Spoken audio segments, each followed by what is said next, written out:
Assalamualaikum warahmatullahi wabarakatuh. Perkenalkan, kami dari grup 4 yang akan mempresentasikan materi mengenai komponen-komponen pembelajaran. Sebelumnya izinkan saya untuk memperkenalkan anggota kelompok kami. Yang pertama ada Aira Zalika, yang kedua ada Andi Anugrah Dwi Putra, dan yang terakhir ada saya sebagai moderator dan sekaligus sebagai pembicara pertama. Nah, apa itu tujuan pembelajaran? Nah, tujuan pembelajaran ini adalah tercapainya perubahan perilaku atau kompetensi pada siswa setelah mengikuti kegiatan pembelajaran, dan tercapainya perubahan perilaku atau kompetensi pada siswa setelah mengikuti kegiatan pembelajaran. Nah, tujuan tersebut dirumuskan dalam bentuk pernyataan atau deskripsi yang spesifik, dan menurut David E. Capel ini bahwa perumusan tujuan pembelajaran harus diwujudkan dalam bentuk tertulis. Upaya merumuskan tujuan pembelajaran dapat memberikan manfaat tertentu bagi siswa dan juga bagi guru. Nah, menurut Nana Shaudi Sukma Dinata 2002, ada 4 manfaat dari tujuan pembelajaran. Yang pertama, memudahkan dalam mengkomunikasikan maksud kegiatan belajar mengajar kepada siswa, sehingga siswa dapat melakukan perbuatan belajarnya secara lebih mandiri. Yang kedua, memudahkan guru memilih dan menyusun bahan ajar. Dan yang ketiga, membantu memudahkan guru menentukan kegiatan belajar dan media pembelajarannya. Dan yang keempat, memudahkan guru dalam mengadakan penilaian. Saya Aira Zalika Munir, dan saya akan menjelaskan bagian B dari bab ini, yaitu materi pembelajaran. Materi pembelajaran atau instructional material adalah pengetahuan, keterampilan, dan sikap yang harus dikuasai oleh peserta didik dalam rangka memenuhi standar kompetensi yang ditetapkan. Selanjutnya yaitu jenis-jenis materi pembelajaran. Yang pertama, fakta. Fakta adalah segala hal yang berwujud kenyataan dan kebenaran, contohnya mulut dan paru-paru. Yang kedua, konsep. Konsep adalah segala yang berwujud pengertian-pengertian baru yang bisa timbul sebagai hasil pemikiran. Contohnya, hutan-hutan tropis di Indonesia sebagai sumber plasma nutfah. Yang ketiga, prinsip. Prinsip adalah berupa hal-hal pokok dan memiliki posisi terpenting. Contohnya itu hukum Handy Weinberg. Yang keempat, prosedur. Prosedur adalah langkah-langkah sistematis dalam melakukan suatu aktivitas dan kronologi suatu sistem. Yang kelima, sikap atau nilai. Sikap atau nilai ini merupakan hasil belajar dari aspek sikap. Contohnya, pemanfaatan lingkungan hidup dan pembangunan berkelanjutan, yaitu pengertian lingkungan, komponen ekosistem, lingkungan hidup sebagai sumber daya, dan pembangunan berkelanjutan. Yang ketiga, prinsip-prinsip penentuan materi pembelajaran. Yang pertama, A. Relevansi atau kesesuaian. Materi pembelajaran hendaknya relevan dengan pencapaian standar kompetensi dan kompetensi dasar. Yang kedua, konsistensi atau keajegan. Jika kompetensi dasar yang harus dikuasai peserta didik ada 2 macam, maka materi yang diajarkan juga harus meliputi 2 macam. Yang ketiga, adekuensi atau kecukupan. Materi yang diajarkan hendaknya cukup memadai dalam membantu peserta didik menguasai kompetensi dasar yang diajarkan. Dalam mengembangkan materi belajar, guru harus mampu mengidentifikasikan dan mempertimbangkan hal-hal berikut. Yang pertama, A. Potensi peserta didik. Yang kedua, relevansi dan karakteristik daerah. Jika peserta didik bersekolah dan berlokasi di daerah pantai, maka pengembangan materi pembelajaran diupayakan agar selaras dengan kondisi masyarakat pantai. Yang ketiga, tingkat perkembangan seperti fisik, intelektual, emosional, sosial, dan spiritual peserta didik. Yang keempat, kebermanfaatan bagi peserta didik. Yang kelima, struktur keilmuan yang sesuai dengan materi pembelajaran suatu ilmu. Lalu ada aktualitas, relevansi, dan alokasi waktu. Selanjutnya ada cakupan materi pembelajaran. Yang pertama, aspek kognitif. Ketika sudah diimplementasikan dalam proses pembelajaran, maka tiap-tiap jenis uraian materi tersebut memerlukan strategi dan media pembelajaran yang berbeda-beda. Yang kedua, yaitu keluasan materi. hal ini menggambarkan seberapa banyak materi-materi yang dimasukkan ke dalam suatu materi pembelajaran. Yang ketiga, kecakupan. Memadainya cakupan aspek materi pembelajaran akan sangat membantu tercapainya penguasaan kompetensi yang telah ditentukan. Lalu selanjutnya ada pula yang namanya kegiatan pembelajaran. Kegiatan pembelajaran adalah suatu proses yang mengandung serangkaian kegiatan guru dan siswa atas dasar hubungan timbal balik yang berlangsung dalam situasi edukatif untuk mencapai tujuan tertentu. Nah, dari definisi tersebut diketahui bahwa dalam proses pembelajaran terdapat beberapa unsur, diantaranya adalah pembelajaran sebagai sebuah proses yang bertujuan untuk membelajarkan siswa di dalam kelas. Lalu ada proses pembelajaran. Proses pembelajaran merupakan suatu proses yang menjadi inti dari kegiatan transfer of knowledge dan transfer of action dari guru kepada siswa di sekolah.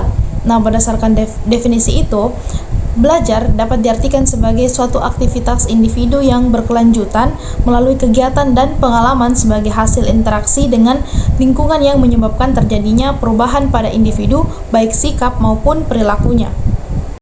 Nah, komponen selanjutnya yaitu metode pembelajaran. Nah, metode pembelajaran ini adalah cara atau jalan yang ditempuh oleh guru untuk menyampaikan materi pembelajaran sehingga tujuan pembelajaran dapat dicapai. Nah, metode pembelajaran ini dapat disimpulkan juga bahwa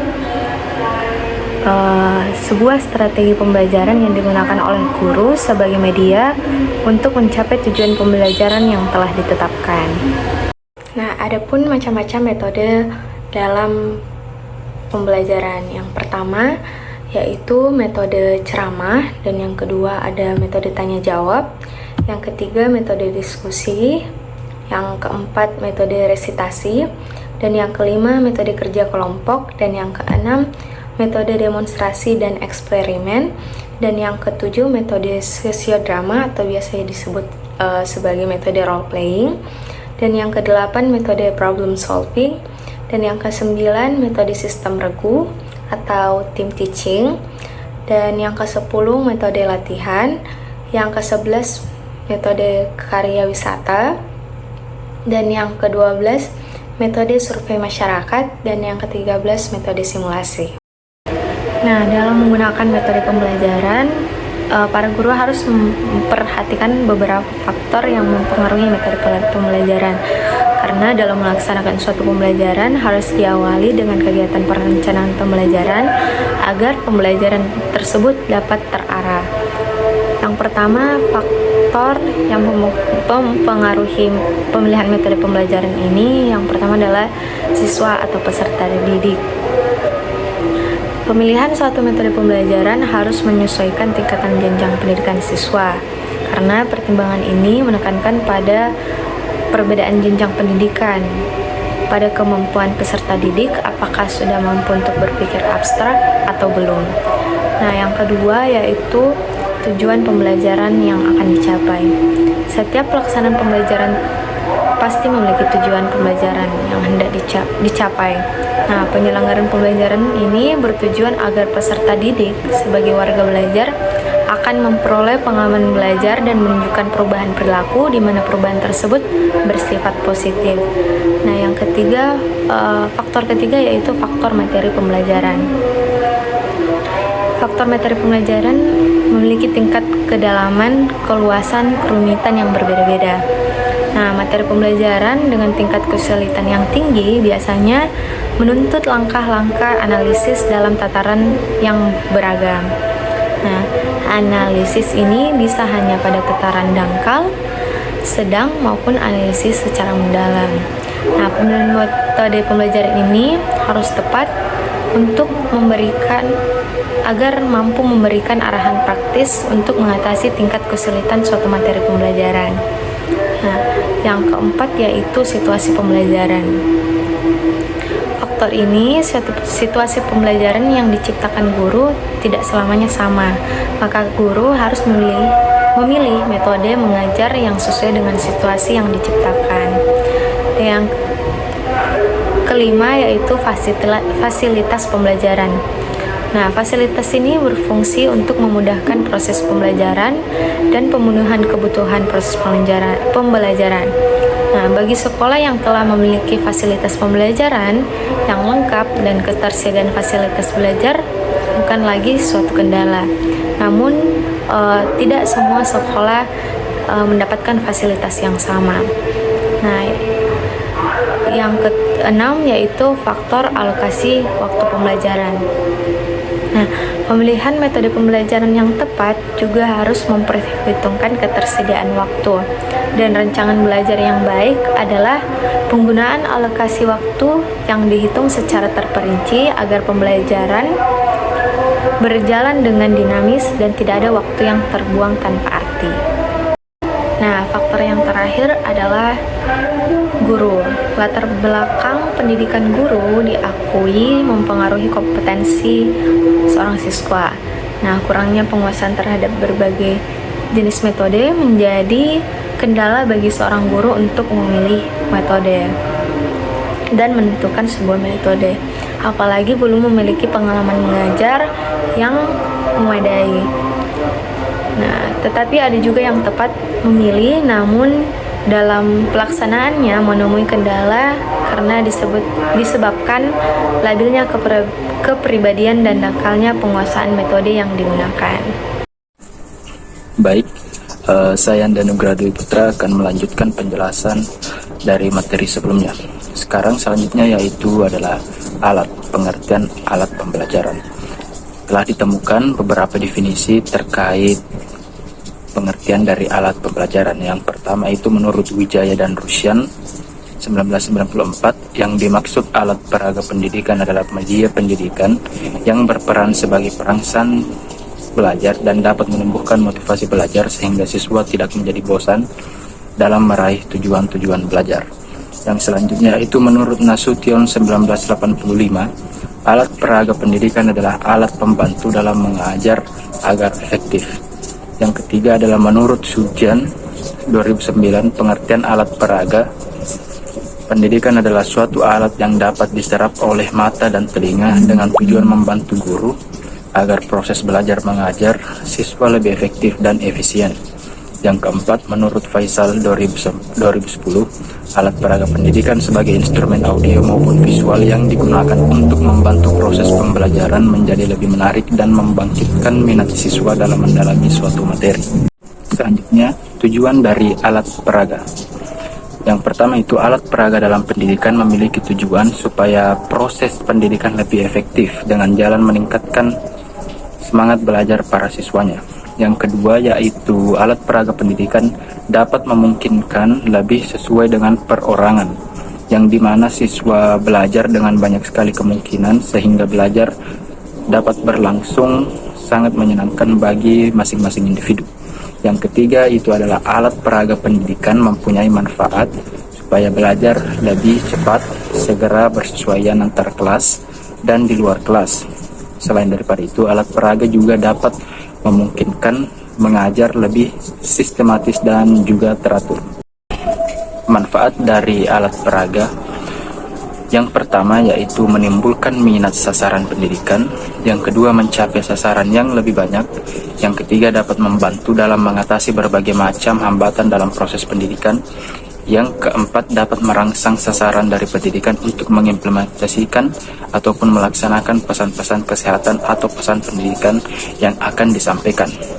Yang kelima, dapat membantu sasaran pendidikan untuk belajar dengan cepat serta belajar lebih banyak materi atau bahan yang disampaikan. Yang keenam, merangsang pendidikan untuk bisa meneruskan berbagai pesan yang disampaikan yang memberi materi kepada orang lain.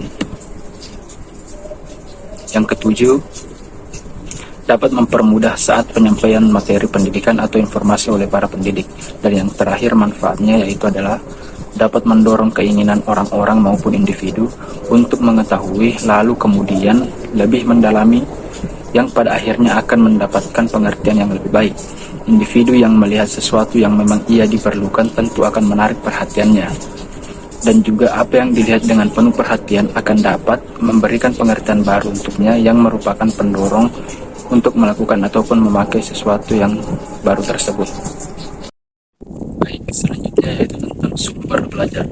Sumber belajar atau learning resources adalah sebuah sumber, baik berupa data, orang, dan wujud tertentu yang dapat digunakan oleh peserta didik dalam belajar, baik secara terpisah maupun secara terkombinasi, sehingga mempermudah peserta didik dalam mencapai tujuan belajar atau mencapai kompetensi tertentu. Adapun para ahli yang telah mengemukakan pendapat tentang pengertian sumber belajar sebagai berikut. Yang pertama, menurut Yusuf Hadi Miarso, sumber belajar adalah segala sesuatu yang meliputi pesan, orang, bahan, alat, teknik, dan lingkungan baik secara tersendiri maupun terkombinasi dapat memungkinkan terjadinya belajar. Yang kedua, yaitu dari Edgar Dell mengemukakan sumber belajar adalah segala sesuatu yang dapat dimanfaatkan untuk memfasilitasi seseorang. Yang ketiga, menurut Ruhani, sumber belajar atau learning resources adalah segala macam sumber yang ada di luar diri seseorang, peserta didik, dan yang memungkinkan memudahkan terjadinya proses belajar. Dan yang keempat, Association Educational Communication and Technology yang menyatakan bahwa sumber belajar adalah semua sumber baik berupa data, orang, dan wujud tertentu yang dapat digunakan siswa dalam belajar baik secara terpisah maupun terkombinasi sehingga mempermudah siswa dalam mencapai tujuan belajar. Maka dari itu sumber-sumber belajar dapat terbentuk seperti yang pertama, pesan, informasi, bahan ajar, cerita rakyat, dongeng, hikayat, dan sebagainya. Yang kedua, orang bisa terbentuk sebagai guru, instruktur, siswa, ahli, narasumber, dan lain-lain. Yang ketiga, bahan seperti buku transparansi, film, slides, gambar, grafik yang dirancang khusus untuk pembelajaran yang lebih relief, candi, arca, komik, dan sebagainya. Yang keempat, alat atau perlengkapan bisa sebagai perangkat keras, komputer, radio, televisi, dan semacamnya. Yang kelima, pendekatan, metode atau teknik bisa seperti diskusi, seminar, pemecahan masalah, simulasi, dan lain-lainnya. Yang keenam, lingkungan bisa seperti ruang kelas, studio, perpustakaan, aula, taman, kebun, pasar, toko, museum, hal-hal yang seperti itu. Maka dari itu sumber-sumber belajar dapat terbentuk seperti yang pertama, pesan, informasi, bahan ajar, cerita rakyat, dongeng, hikayat, dan sebagainya. Yang kedua, orang bisa terbentuk sebagai guru, instruktur, siswa, ahli, narasumber, dan lain-lain. Yang ketiga, bahan seperti buku transparansi, film, slides, gambar, grafik yang dirancang khusus untuk pembelajaran yang lebih relief, candi, arca, komik, dan sebagainya. Yang keempat, alat atau perlengkapan bisa sebagai perangkat keras, komputer, radio, televisi, dan semacamnya. Yang kelima, pendekatan, metode atau teknik bisa seperti diskusi, seminar, pemecahan masalah, simulasi, dan lain-lainnya.